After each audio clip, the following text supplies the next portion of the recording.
నిన్న YS Jagan press meet పెట్టారు. మరోసారి లెక్కల గణాంకాలతోటి ఏకి పారేశారు. అంటే దాన్ని మీరు ఎప్పుడైనా చూడండి, ఇంటి ముందు కల్లా పేస్తారు చూడండి, ప్యానీలు కలిపి అలా చెల్లు మన మొమ్మే కొడతాడు. పేడ చూడండి మనకు ఎండిపోయిన తర్వాత ఎలా ఉంటుంది, గట్టిగా మనం ఇప్పుడు సిమెంట్ దాని మీద వేస్తే కనబడదు, కానీ ఇంటి ముందు కల్లాపు జల్లి అలికి వేస్తే ఎలా ఉంటుంది, అవును, సిమెంట్ ఫ్లోరింగ్లో ఉంటుంది, ఆల్మోస్ట్ అలా ఉంటుంది. అది మళ్ళీ వర్షం పడితే కానీ కరగదు. అప్పటిదాకా సమాధానం చెప్పరు. 5 సంవత్సరాల తర్వాత వర్షాలు పడతాయి. కాగ్ రిపోర్ట్ ఉంటుంది. తర్వాత చేబోదులు అప్పులని కొన్ని ఉంటాయి, అవి కూడా ఇష్టం వచ్చినట్టు వాడేసి 300 కోట్ల పైచీలకి దాని మీద వడ్డీలు కడుతున్నారంటే రాష్ట్ర ప్రయోజనాలు పరిరక్షించే మొగాడు కాబట్టి జగన్మోహన్ రెడ్డి ప్రెస్ మీట్ పెట్టి 4 విషయాలు అడిగాడని కన్నా కడిగాడు అంటారు. అవును, అంతే కదా. ఎలా కడిగాడంటే, ఎర్ర నాన్న 5 సంవత్సరాల్లో నేను చేసిన అప్పుని ఇంకా 21 నెలలు కూడా కంప్లీట్ కాకుండానే మొత్తం పూర్ణకుంభం చేశారు. ఎందుకంటే వీళ్ళు ఓ తపెల ఛానల్ మీ ఇద్దరికి ఇప్పుడు తండ్రి కొడుకులకి పూర్ణకుంభంతో ఆహ్వానించిన పాపానికి మొత్తం రాష్ట్ర పూర్ణకుంభాన్ని మన ఎత్తికి పెట్టారు. ఎవడో కడతాడు వడ్డీలు? ఏం చేశారు పని చెప్పండి? పనికొచ్చిన పని ఇది. ఒక ఇన్ఫ్రాస్ట్రక్చర్ ఇది క్రియేట్ అయిందని చెప్పమను. అవును, అది ఏదీ లేదు. ఎక్స్చెక్కర్కి వచ్చే డబ్బులు ఎక్కడికక్కడ పెద్ద పెద్ద అగాధాలు, జిఎస్టీ వసూలు పెద్ద శూన్యం, ఆదాయ వనరులు జస్టిఫై చేయలేని నిస్సహాయ స్థితి, 1వ తారీఖుకి జీతాలు ఇవ్వాలని నిరుపయోగ ప్రభుత్వం, 3వది అంగన్వాడీ వర్కర్లు రోడ్డు మీద ధర్నా చేస్తుంటే కనీసం సమన్వయ సంధానపరచుకోలేని నిస్సహాయ స్థితి. ఏంది? ఎక్కడికి వెళ్తున్నాం మనం? బడ్జెట్లో ఫ్యాబ్రికేటెడ్ ఫిగర్స్ అన్నీ దాచేసి, ఇలాంటి బడ్జెట్ ప్రపంచంలో ఒకటి చూసి ఉండడు. ఎక్కడికి పోతారు? కాగ్ రిపోర్ట్ని 2 బడ్జెట్లు కంపేర్ చేస్తే ఆ ఫిగర్స్ టాలీ అవ్వవు. అందరూ అదే మాట్లాడుతున్నారు. నేను జగన్మోహన్ రెడ్డి గారు కూడా అదే పరిచయం చేశారు. ఇప్పుడు ఆయన చెప్పింది నేను మళ్ళీ చెప్పి ఆయన స్థాయి తగ్గించకూడదు. సింపుల్గా చెప్పాలంటే పరకమల్లో దొంగతనం నేను ఆయన ప్రెస్ మీట్లో పెట్టి చెప్పకుండా ఆవేశం ఆపుకోలేని ముందోళ్ళు చెప్పేస్తే ఆయన చెప్తే ఎలా బాధాకరంగా ఉంటుందో, మేము కూడా ఆయన చెప్పిన దానికి వెలిడిటీ మార్కెట్లో ఆలే సమానం చెప్పినప్పుడు నా స్థాయికి మళ్ళీ నేను తిరిగి ప్రశ్నించలేను. జగన్మోహన్ రెడ్డి గారు ఇక మీదటి నుంచేనా నా అభ్యర్థన ఏంటంటే ఇష్యూ బేసిస్లో ప్రెస్ మీట్ పెట్టండి సార్. ఎందుకంటే ఎక్కడో మీ అధికార ప్రతినిధుల దగ్గర నుంచి అందరి దగ్గర నుంచి ఇన్ఫర్మేషన్ వచ్చిన దగ్గర తర్వాత మీరు పెడుతున్న ఈ ప్రెస్ మీట్ వలన వాళ్ళకి ఏమీ ఎఫెక్ట్ పడట్లేదు. నేను దున్నపోత మీద జడివాన్లో తప్పించుకుని పోతున్నారు. ఎందుకంటే ఈ తపేలా ఛానల్ ఎంత వర్స్ట్ ఫెలోస్ అంటే ఇష్యూని డైల్యూట్ చేయడంలో వాళ్ళు సిద్ధహస్తులు. అర్థమవుతుందో? ప్రతి దగ్గర వాళ్ళ దగ్గర రెమెడీ ఉంటుంది. అదే బ్లాస్ట్ మీ దగ్గర నుంచి కనుక వచ్చింది, certain things has to come from horse mouth అంటారు. If it is not coming from horse mouth, people are taking it is granted. అంచేత ఆ గ్రాంటెడ్కి మీరు హెన్స్ ఫోర్త్ మా అభ్యర్థన ఏంటంటే ప్రెస్ మీట్ ఇష్యూస్ బేసిస్లో ఆన్ అన్ అగ్రిగేట్ మీరు వారంలో 4 రోజులు తాడేపల్లిలోనే ఉంటున్నారు, వారం కోటి పెట్టండి, 2 వారాలకు కలిపి ఒకటే పెట్టండి. అంతే. చెల్లు మన ప్యానెల్ భర్తనే కడుక్కోలేక కూర్చుని ఉన్నారు పెచ్చులు కట్టి. సమాధానం ఉండదు. కానీ సమాధానం కన్నా మార్కెట్లో దాన్ని డైల్యూట్ చేయడంలో మాత్రం సిద్ధహస్తులు అవుతుంది. అంతే, exactly. This is the biggest challenge. Parakamani చోరీ మరోసారి తెరపైకి వచ్చింది. గతంలో వైఎస్ జగన్ ప్రభుత్వంలో పరకామణిలో చోరీ అయినప్పుడు పెద్ద ఎత్తున రాద్ధాంతం చేసినటువంటి అప్పటి విపక్షాలు ఇప్పుడు కిమ్మనకడకి అసలు నోరెత్తడం లేదు. ఏకంగా ₹1 కోటి విలువైనటువంటి బంగారాన్ని ఏకంగా చోరీ చేయడం కన్నా పట్టుబడిన పరిస్థితి. అంటే మీకు ఒకటే చెప్తా సార్, వాళ్ళు అలవాటు పడిన ప్రాణం. దానికోసం ఏం చేశాడు జగన్మోహన్ రెడ్డి? సీసీ కెమెరాలు, పటిష్టమైన వ్యవస్థను ఏర్పాటు చేశాడు. అవును. ఆ పటిష్టమైన వ్యవస్థతో జరిగిన నిరంతర నిఘాకి పెద్ద జీరి దగ్గర ఉన్న పనికిమాలిన వేదవ కూడా దొరికాడు. సో ఇలాంటి పనికిమాలిన వేదవల్ని ఎప్పటికప్పుడు ప్రక్షాళించడానికి పోలీస్ డిపార్ట్మెంట్తో సమన్వయపరుచుకుంటూ on an aggregate, if I'm not wrong, 1 or 2 random incidents will takes place. కానీ దానికి ఒక పద్ధతి ప్రకారం పరకామణిలో జరుగుతున్న వాటికి పోలీస్ వ్యవస్థ చేస్తున్న కంటిన్యూషన్లో సర్టన్ పీపుల్ ఇంటెన్షనల్గా చేస్తున్న దాన్ని, అంటే ఉదాహరణకి ఈ ₹1 కోటి దాకా దొరుకుతున్న వాటి 3 టౌన్ పోలీస్ స్టేషన్లో ఎఫ్ఐఆర్లు ఎక్కడ చర్చనీయాంశాలు కానివ్వరు. ఎందుకు తెలుసా? జగన్మోహన్ రెడ్డి చేసిన పని ఏంటి? 14 కోట్ల దగ్గర వాళ్ళ దగ్గర నుంచి రికవర్ చేసి తీసుకురాగలిగాడు. ఇక్కడ వీళ్ళు ఎంతమంది దగ్గర నుంచి రికవర్ చేయాలి? అది ఒక్కడితో జరిగేది కాదు సార్. అవును.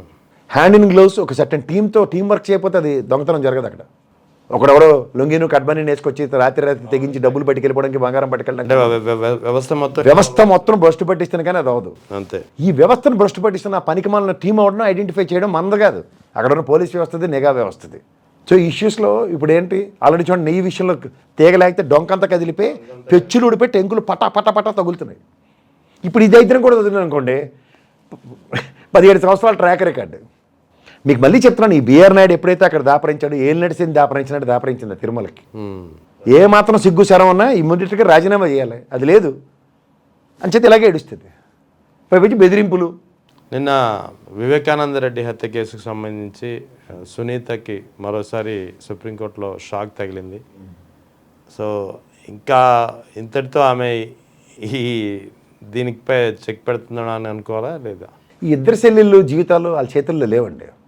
వీళ్ళకి తోలుబొమ్మలాట వేరే వాళ్ళు ఆడిస్తుంటే వీళ్ళు కోతాట ఆడుతున్నారు. అంతకన్నా ఇంకే తోలుబొమ్మలాటకి కోతాటకి కూడా తేడా తెలియట్లే. ఇప్పుడు వేపకాయ అంత వెర్రు ఉంటే దాన్ని ఎవడైనా సెట్ చేయగలుగుతాడు. బుర్రంతన మకిలైపోతే ఎవడేటి చేస్తాడు? ఇప్పుడు సింపుల్గా చెప్తాను, ఆవిడ డాక్టరు, ఒక బేసిక్ ఇన్ఫర్మేషన్ కూడా ఆవిడ దగ్గర లేకుండా ఎలా ప్రవర్తిస్తుంది. నాలాటోడు నేనే చిన్నవాడిని, అసలు నాకు ఏంటి తెలియదు. ఏదో జర్నలిజం చదువుకొని కొంచెం అక్కడ ఇక్కడ ఇన్వెస్టిగేషన్ జర్నలిజం మీద క్యూరియాసిటీతో నేను ఆ కేసుని నేను ఫ్రమ్ ద డే 1 నుంచి చేసేస్తాను. ఎవడైనా సరే తల 3, 4, 5 మొక్కల కింద నరికిన తల మెదడు బయటకు వచ్చినాడు ఎక్కడైనా హోస్టల్లో ఉంటాడా? పెపచాన్ని నరుకుతుంటే చెయ్యి అడ్డు పెట్టుకున్నాడు, కుడి చేయిని. ఎవడో మీరు లెఫ్ట్ హ్యాండర్ అనుకుంటే లెఫ్ట్ వస్తుంది, కుడి చెయ్యి ఎవడైతే కుడి చెయ్యి వస్తుంది. అడ్డు పెట్టిన చేయితోనే అతను రాయగలుగుతాడు ఎవడైనా? రక్తం ఓడుతున్న చేయితో ఉత్తరం రాస్తే పోనీ దానికన్నా ముందే రాయించితే ఏమైనా అర్థం ఉందో దాంట్లో? ఇప్పుడు ఇవన్నీ ఒక ఎత్తే అండి. ఎవడో చెప్తున్నాడు నాకు అవినాష్ రెడ్డి. మీకు ఈ అవినాష్ రెడ్డి అనే ఎర్రిబోగులోడు కథ మీకు కూడా చెప్తాను. ఏ రోజైతే చంద్రబాబు గారిని కడపలోను ఒక సమావేశంలో స్టేజ్ మీద మైక్ లాక్కోమన్నా సరే వినిపించుకోకుండా ప్రజా సమస్యల్ని గలమెత్తి వినిపించాడు, ఆ రోజు నుంచి పగబట్టేశారు అవినాష్ రెడ్డి మీద. దానికి ఏదో ఒక కుంటి సాకులతో ఎతుకుతుంటే ఈ వివేకానంద రెడ్డి మటరు ఈ అమ్మాయి తురుగా అతన్ని ఎత్తికి పెట్టారు. అతను గంగి గోవు, ఈగలు దోమలు ఏమైనా వాళ్తే తోకతోనైనా ఆవు విసురుకుంటుందేమో కానీ ఆ తోకేసిరి నిసురులో పక్కోడికి ఏదో తగులుతుందని ఆ ఎరుబోగులోడు కనీసం ఎవరితో కూడా మాట్లాడు. అంచేత ఏం చేస్తున్నారు? ఆ అమాయకత్వాన్ని ఎన్కాష్ చేసుకుంటూ ఈ సునీతమ్మ తెలివి తక్కువతనాన్ని బ్రహ్మాండంగా యూటిలైజ్ చేసుకుంటూ నిజమైన కల్పిట్ అవడం అందరికీ తెలుసు. ముఖ్యంగా వాళ్ళ కుటుంబంలో అందరికీ అనుగుణంగా తెలుసు. కానీ దాన్ని ఎందుకు కాపాడుతున్నారంటే కుటుంబం ఎప్పుడైనా ఊపిడి బయటకు తీస్తే. ఇక్కడ నేను ఒకటే చెప్తాను, రాజశేఖర రెడ్డి గారు వైఎస్ అనే బ్రాండ్లో వాళ్ళ కుటుంబాన్ని ఇలా కాపాడుకుంటూ ఉంటారు. కానీ వేరే ఇంటికి వెళ్ళిన ఆడపిల్లలు మాత్రం వైఎస్ అనే బ్రాండ్ని ఎలా డిస్ట్రాయ్ చేద్దామని ప్రయత్నిస్తూ ఉంటారు. దాని పర్యవసానం ఇది. నేను సుప్రీంకోర్టు ఎంతకన్నా ముందే ఒక తీవ్రమైన హెచ్చరిక ఇచ్చింది. అవును.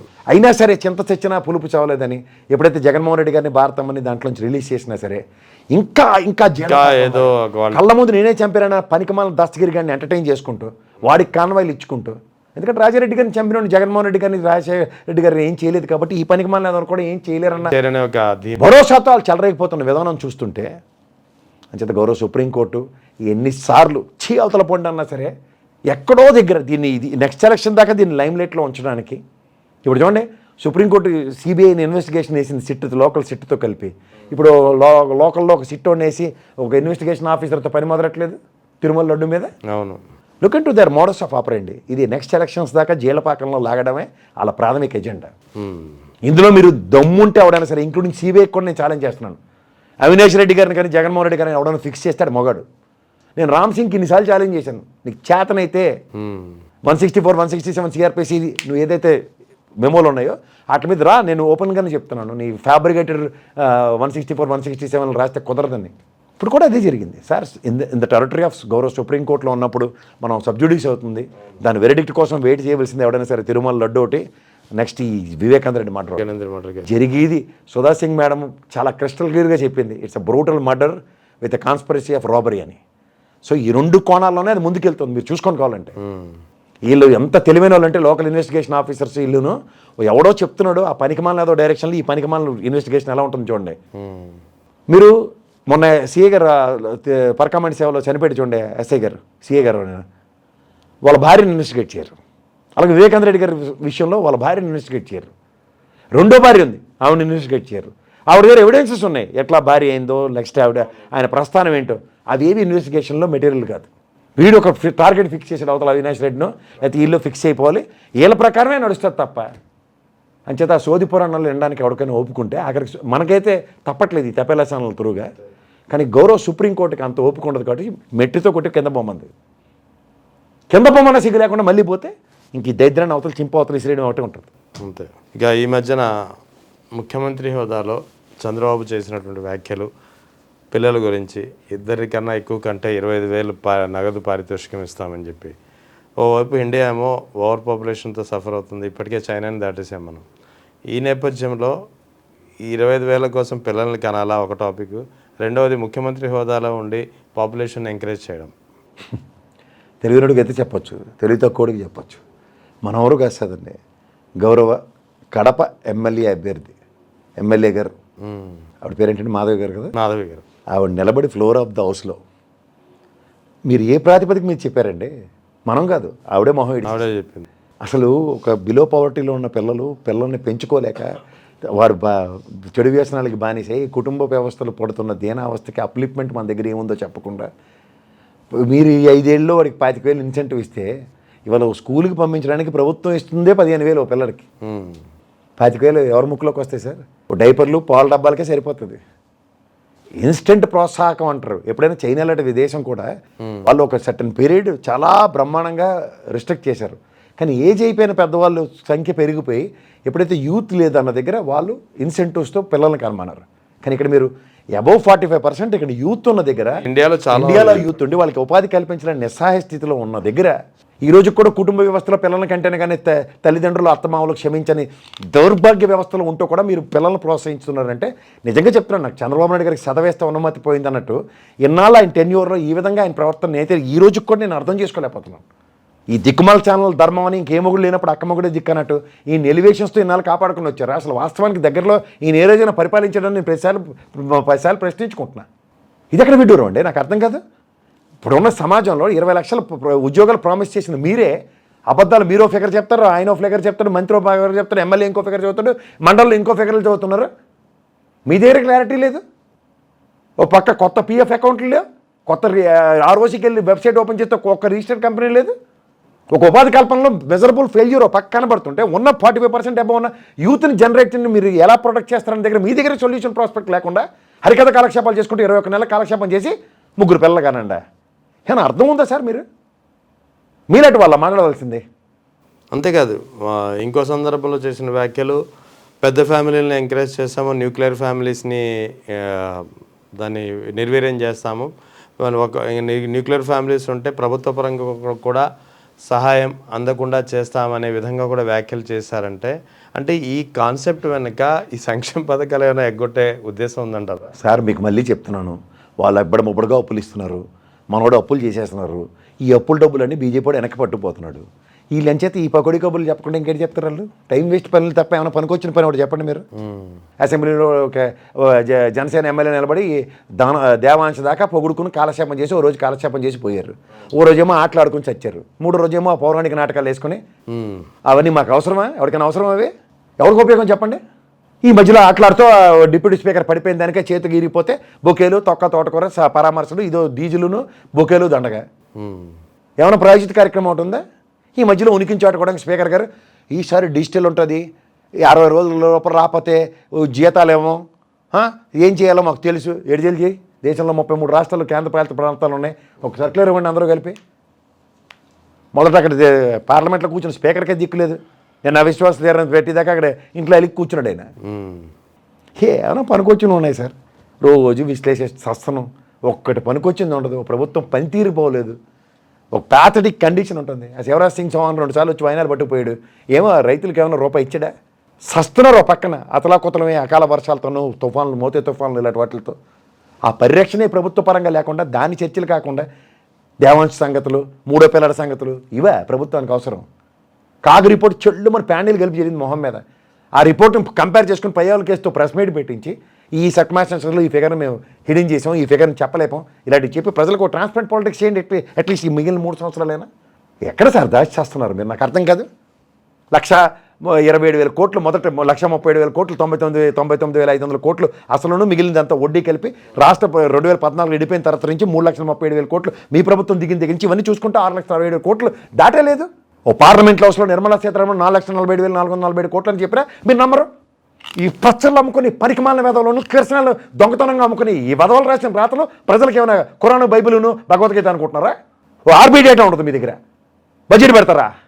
కాగా రిపోర్ట్లను బేస్ చేసుకుని గత బడ్జెట్లను కంపేర్ చేసుకుంటూ ఓ బడ్జెట్ బేస్ పెట్టలేరా? ఓ పౌరుషాలు మైకులు కొట్టేస్తారు, మళ్ళీనా హెడ్ ఫోన్లు మైకులు కొట్టేస్తున్నారు. దేనికి పౌరుషాలు పోతున్నారు?